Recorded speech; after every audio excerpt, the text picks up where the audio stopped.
Hello मेरे 2026 वाले योद्धाओं, कैसे हो आप सब और कैसी चल रही है आपके क्लास 12 हिंदी की तैयारी।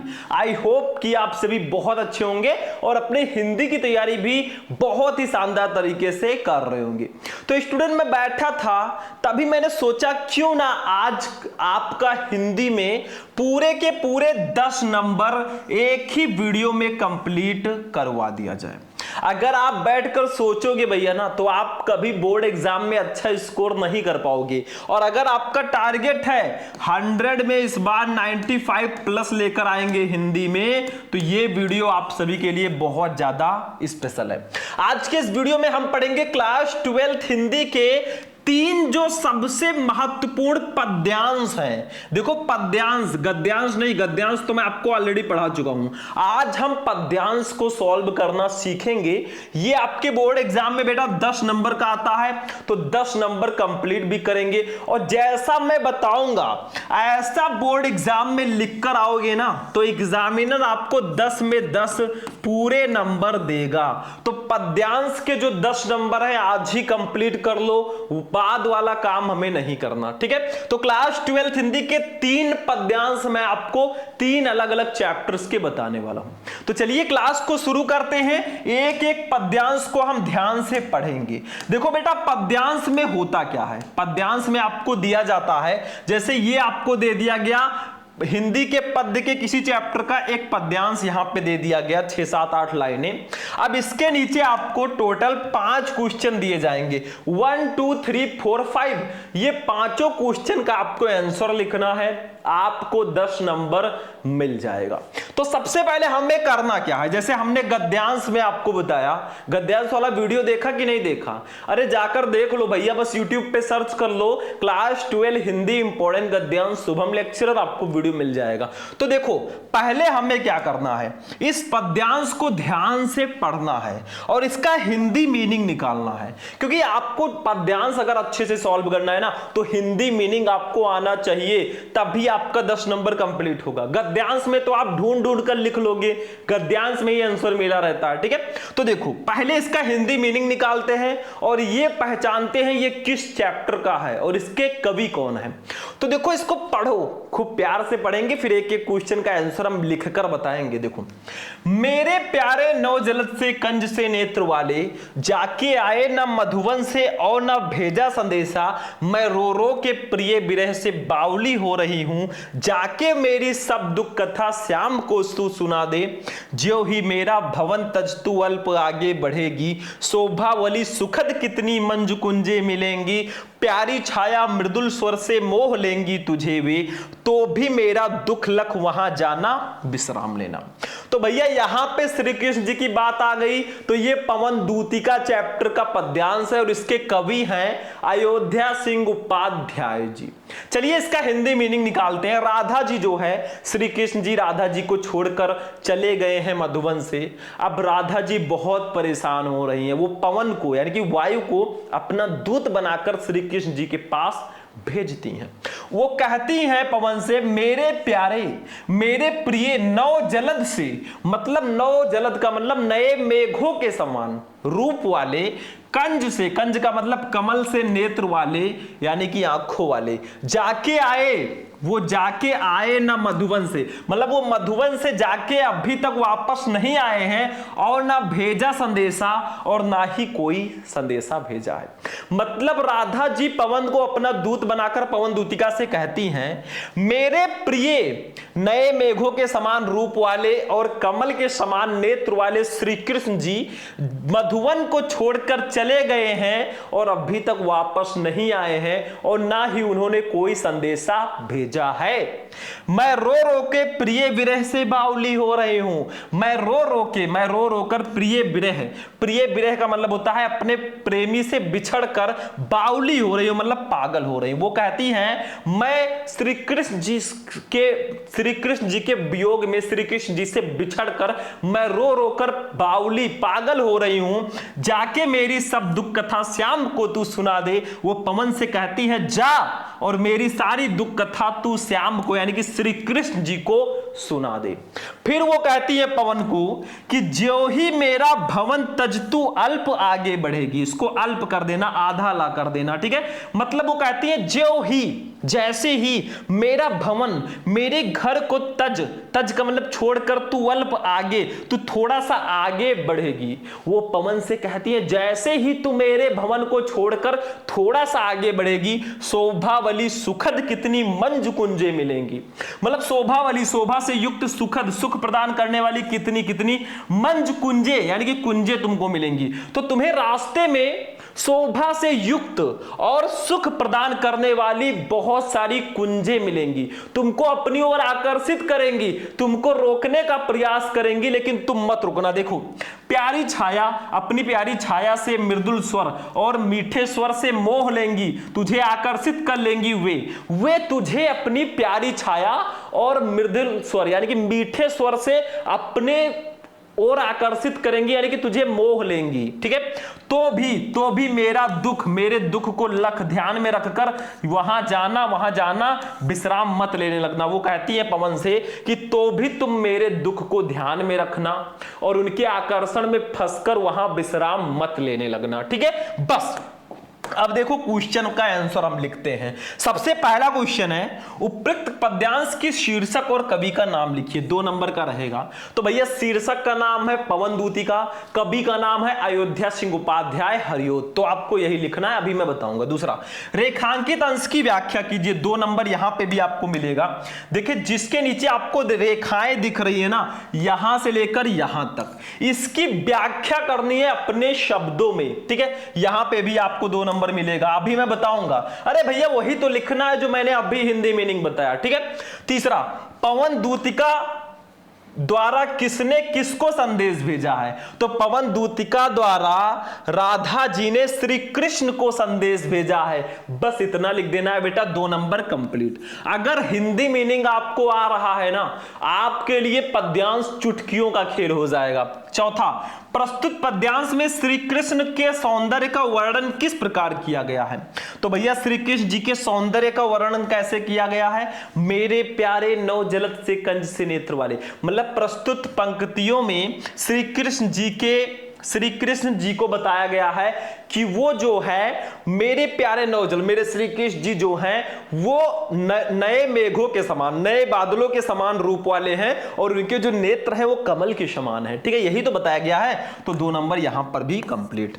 5वां क्वेश्चन, राधा की मनोदशा का वर्णन करो। तो राधा जी श्री कृष्ण जी के विरह में रो रो कर पागल हो रही हैं, यही उनकी दशा है भैया, यही लिखना है। अब देखो जब इसको सॉल्व करेंगे ना तो ऐसे लिखेंगे, देखो पहले लिखेंगे मेरे प्यारे, फिर डॉट डॉट करके विश्राम लेना। मतलब ऐसे आपको कॉपी में लिखना होता है क्योंकि वहां पे क्वेश्चन नहीं उतारना। तो देखो ऐसे लिख देंगे मेरे प्यारे डॉट डॉट डॉट डॉट करके ना विश्राम लेना, ये आपको लिखना पड़ेगा। अब एक एक क्वेश्चन का आंसर देंगे। सबसे पहला क्वेश्चन, उपयुक्त पद्यांश के शीर्षक और कवि का नाम लिखिए। आप डायरेक्टली भी लिख सकते हैं, शीर्षक का नाम पवन दूतिका, कवि का नाम अयोध्या सिंह उपाध्याय हरियोध, लेकिन हम संदर्भ लिखेंगे, हेडिंग डालेंगे संदर्भ और बहुत प्यार से लिखेंगे। देखो प्रस्तुत पद्यांश महाकवि अयोध्या सिंह उपाध्याय हरियोध द्वारा रचित प्रिय प्रवास से हमारी पाठ्य पुस्तक के पद्य भाग में संकलित पवन दूतिका शीर्षक काव्यांश से अवतरित है। देखो ये हो गया आपके कवि का नाम यहां से यहां तक, ये हो गया आपके पाठ का नाम यानी कि शीर्षक का नाम, और 2 नंबर एग्जामिनर कर देगा बेटा आपके नाम अगर ऐसे लिखोगे। देखो यहां पे भी आपका दोनों आ गया, शीर्षक का नाम, कवि का नाम। आप डायरेक्टली भी लिख सकते हो, ऐसे भी लिख सकते हो। तो प्रस्तुत पद्यांश महाकवि अयोध्या सिंह उपाध्याय हरियोध द्वारा रचित प्रिय प्रवास से हमारी पाठ्य पुस्तक के पद्य भाग में संकलित पवन दूतिका शीर्षक काव्यांश से अवतरित है। मतलब इनका एक प्रिय प्रवास है महाकाव्य ना, ये उसी से लिया गया है। पवन दूतिका एक शीर्षक है, बस हो गया, 2 नंबर आपका कंप्लीट। दूसरा देखो, रेखांकित अंश की व्याख्या कीजिए। आपको व्याख्या करनी है किसकी, ध्यान से देख लो, आपके सामने ये है, मेरे प्यारे नौ जलद से कंज से नेत्र वाले, जाके आए ना मधुबन से और न भेजा संदेशा। इसकी व्याख्या लिखनी है। कैसे लिखोगे? अरे भैया अभी मैंने हिंदी मीनिंग बताया, वही उठाकर आपको लिख देना है बेटा। ये देखो, दूसरा डालेंगे हेडिंग रेखांकित अंश की व्याख्या और लिखेंगे, राधिका पवन दूतिका से अपनी विरह व्यथा का वर्णन करते हुए कहती हैं कि नए मेघों जैसी शोभा से युक्त और कमल के समान नेत्र वाले मेरे प्रिय श्री कृष्ण मथुरा चले गए हैं और अभी तक वापस नहीं आए हैं, ना ही उन्होंने वहां से मेरे लिए कोई संदेशा भेजा है। बस यही आपको बेटा लिखना है, नंबर आपको पूरा का पूरा मिल जाएगा। चलो इसको नोट करो, पहले इसका स्क्रीनशॉट लो, फटाफट ले लिया स्क्रीनशॉट। चलो आगे बढ़ते हैं भैया। अब हम देखते हैं तीसरा आंसर, पवन दूतिका द्वारा किसने किसको संदेश भेजा? तो ये तो मैंने बता ही दिया, पवन दूतिका द्वारा राधा जी ने श्री कृष्ण जी को संदेश भेजा है। तो ऐसे लिखेंगे, राधा पवन दूतिका द्वारा राधा ने कृष्ण को संदेश भेजा है। मतलब ये आगे मत लिखना, ये मत लिखना, पवन दूतिका द्वारा राधा ने कृष्ण को संदेश भेजा है। 2 नंबर यहां पे भी कंप्लीट। देखो कुछ है नहीं, अगर आप हिंदी मीनिंग जानते हो तो पद्यांश आपके लिए बहुत इजी हो जाता है। चौथा क्वेश्चन हम देखेंगे, मतलब एक एक क्वेश्चन का आंसर ऐसे ही लिखना जैसा मैं बता रहा हूं। चौथा क्वेश्चन, प्रस्तुत पद्यांश में श्री कृष्ण के सौंदर्य का वर्णन किस प्रकार किया गया है? मतलब श्री कृष्ण जी की तारीफ कैसे की गई है वो हम जानते हैं। ये देखो भैया, चौथा, कृष्ण जो है वो आकाश में छाए नवीन मेघों यानी कि नए बादलों के समान रूप वाले हैं तथा उनके नेत्र कमल के समान हैं। यही श्री कृष्ण जी की क्वालिटी बताई गई है कि कृष्ण आकाश में छाए नए बादलों के समान रूप वाले हैं और उनके नेत्र जो हैं, जो आंखें हैं ना, वो कमल के समान है। बेटा 2 नंबर यहां पे भी कंप्लीट। कितना इजी हो जा रहा है। अगर आप हिंदी मीनिंग जानते हैं आपके लिए बिल्कुल हलवा हो जाएगा। ये 5वां क्वेश्चन, राधा की मनोदशा का वर्णन कीजिए। मतलब श्री कृष्ण जी के विरह से राधा जी की दशा क्या है वो बताना है। तो ये देखो, राधा श्री कृष्ण के विरह में रो रो कर पागल हो रही हैं। मतलब राधा जी श्री कृष्ण जी के बिछड़ने से, उनके वियोग में रो रो कर पागल सी होती जा रही हैं, यही उनकी मनोदशा है। बस हो गया बेटा। ये ऐसे अगर आप लिखोगे ना, ये ऐसे एग्जामिनर देगा 10/10। और मैंने हिंदी की कॉपी लिखना भी आपको बताया है। आप लोग सर्च करना क्लास 12 हिंदी की कॉपी कैसे लिखें, शुभम लेक्चरर, वीडियो मिल जाएगा, जाकर देख लेना। चलो समझ में आ गया।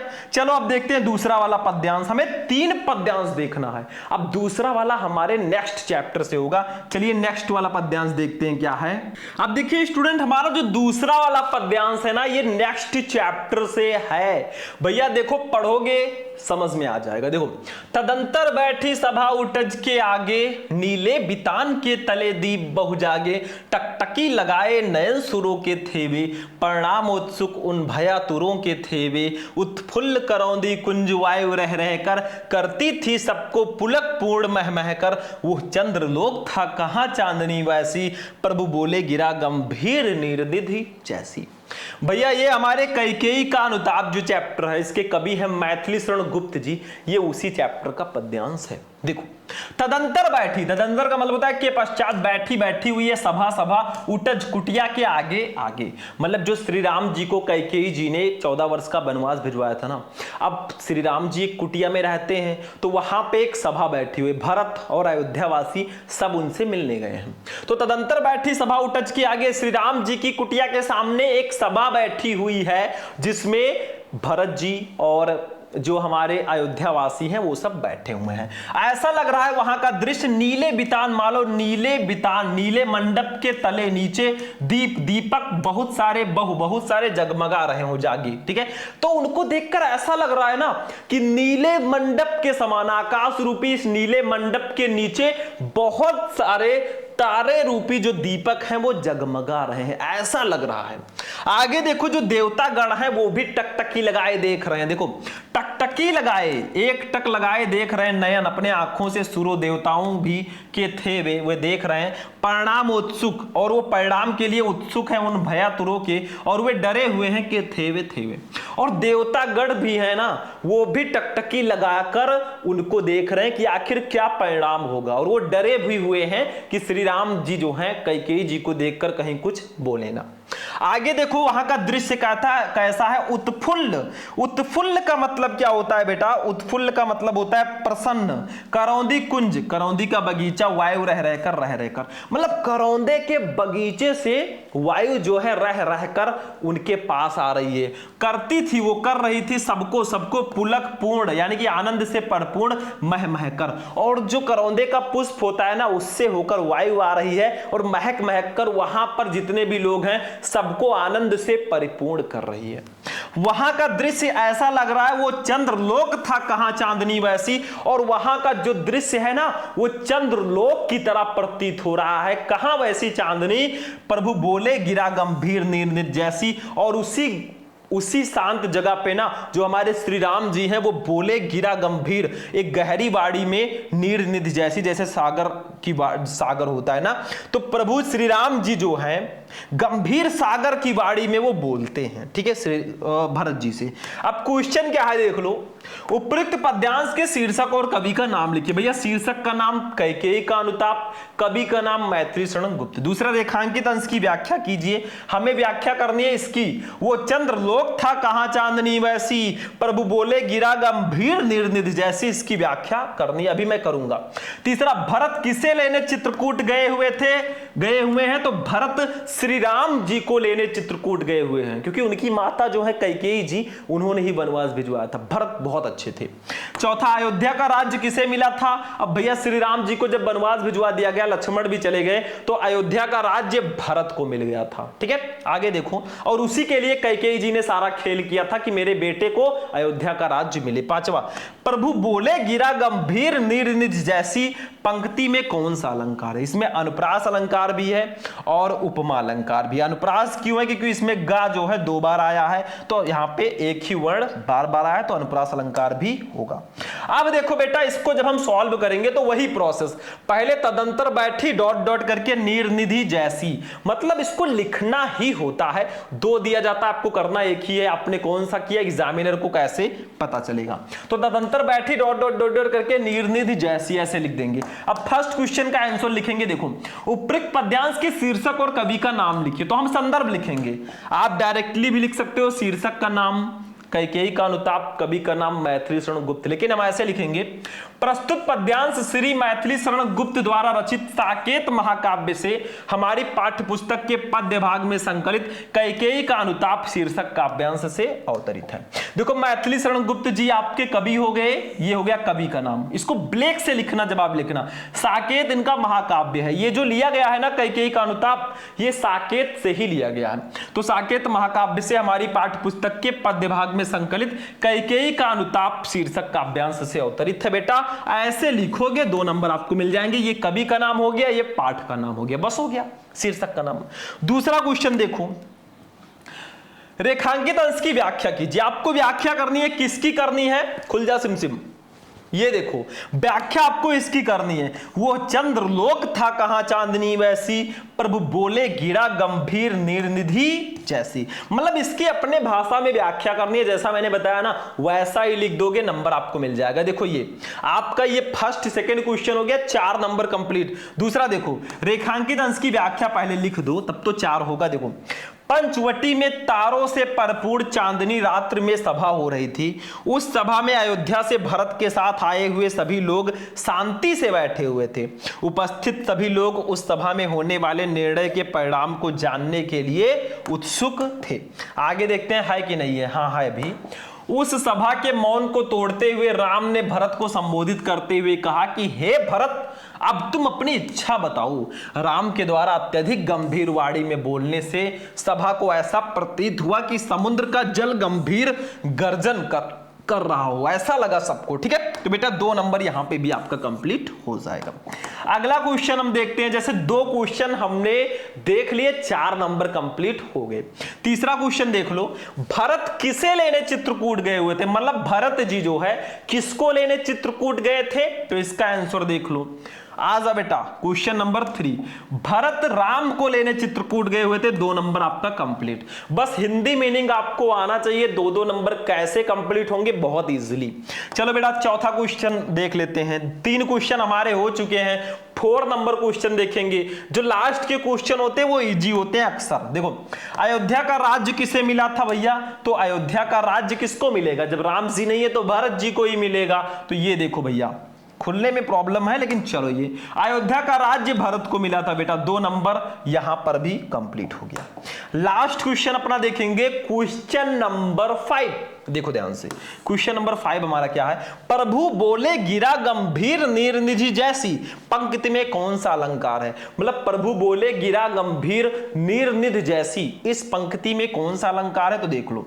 इसमें उपमा और अनुप्रास दोनों अलंकार है। प्रभु बोले गिरा गंभीर नीरनिधि जैसी, इसमें उपमा और अनुप्रास दोनों अलंकार है। बस हो गया बेटा, ऐसे 10 में 10 आपको मिलेंगे अगर ऐसे लिखकर आओगे। तो ये दूसरा वाला पद्यांश था। अब हम अपने लास्ट और थर्ड वाले पद्यांश को पढ़ेंगे। चलिए देखते हैं भैया, अपना थर्ड वाला पद्यांश क्या है वो भी देख लेते हैं। अब देखो स्टूडेंट, हमारा जो तीसरा वाला पद्यांश है ना, बहुत इंपॉर्टेंट पद्यांश है हमारे श्रद्धा मनु चैप्टर का। इसके कवि हैं जयशंकर प्रसाद जी। देखो ध्यान से समझना, बहुत इंपॉर्टेंट है, कई बार आ चुका है बोर्ड एग्जाम में। कौन तुम संस्कृत कर देना, संस्कृत जलनिधि तीर, तरंगों से फेंकी मणि एक, कर रहे निर्जन का चुपचाप, प्रभा की धारा से अभिषेक, मधुर विश्रांत और एकांत, जगत का सुलझा हुआ रहस्य, एक करुणा में सुंदर मौन और चंचल मन का आलस्य। मतलब यहां पे श्रद्धा जी जो है मनु का परिचय पूछते हुए कहती हैं, श्रद्धा और मनु के बीच वार्तालाप हो रहे। देखो, कौन तुम कौन हो, संस्कृत जलनिधि मतलब संसार रूपी सागर, तीर का मतलब होता है किनारे, तरंगों के द्वारा, तरंगों से फेंकी गई मणि, एक रत्न के समान, एक तुम कौन हो। मतलब वो कहते हैं, आगे देखो, कर रहे हो निर्जन इस सुनसान जगह का चुपचाप अपनी प्रभा, अपनी कांति की धारा से अभिषेक का मतलब तिलक।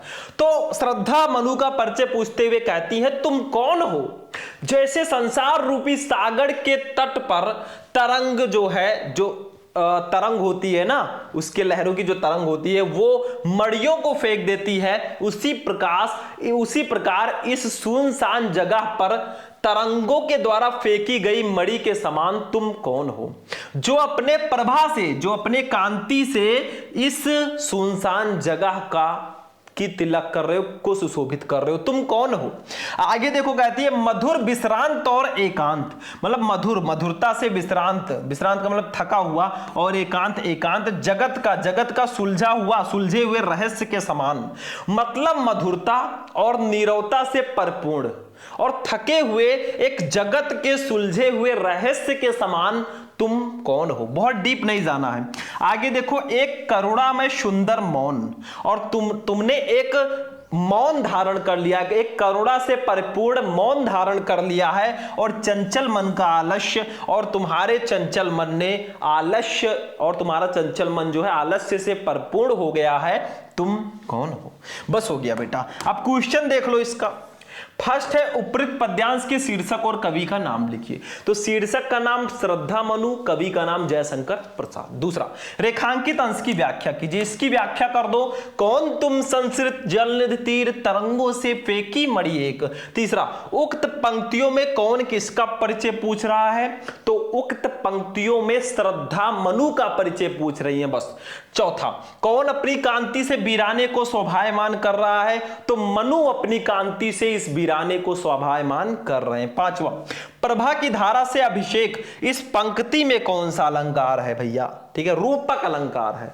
चलो भैया, अब इसका आंसर जब लिखेंगे तो वही प्रोसेस, कौन तुम डॉट करके आलस्य, मतलब ये आपको लिखना ही लिखना है, बेसिक है। देखो ऐसे लिखेंगे, चल बेटा ओपन हो जा, ये देखो ऐसे लिखेंगे, कौन तुम डॉट डॉट डॉट डॉट करके का आलस्य। अब फर्स्ट क्वेश्चन हमारा था उपयुक्त पद्यांश के शीर्षक और कवि का नाम लिखिए। तो हम लिख देंगे ऐसे, देखो संदर्भ लिखेंगे, प्रस्तुत पद्यांश श्री जयशंकर प्रसाद के कामायनी महाकाव्य से हमारी पाठ्य पुस्तक के पद्य भाग में संकलित श्रद्धा मनु शीर्षक कविता से अवतरित है। मतलब जयशंकर प्रसाद जी का एक महाकाव्य है कामायनी, ये उससे लिया गया है, छोटा सा शीर्षक है श्रद्धा मनु। तो प्रस्तुत पद्यांश श्री जयशंकर प्रसाद के कामायनी महाकाव्य से हमारी पाठ्य पुस्तक के पद्य भाग में संकलित श्रद्धा मनु शीर्षक कविता से अवतरित है। ये हो गया लेखक का नाम, कवि का नाम, ये हो गया शीर्षक का नाम, बस हो गया। ठीक है, चलो दूसरा क्वेश्चन देख लो बेटा।